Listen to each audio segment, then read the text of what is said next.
Ika-20 ng Agosto, taong 1939. Ipinanganak si Fernando Poe Jr., the King of Philippine Movies, isang Pilipinong aktor, direktor, tagalikha, tagapagsulat ng senaryo, politiko at isang malaking kultural na ikono.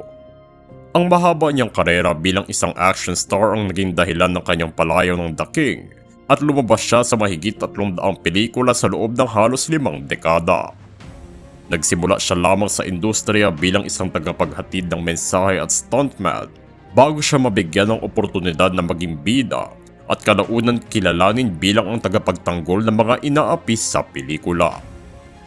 Nakamit niya ang iba't ibang parangal sa larangan at naging isa sa mga aktor na may pinakamalaking sahod sa industriya kasama ni Dolphy at Vilma Santos.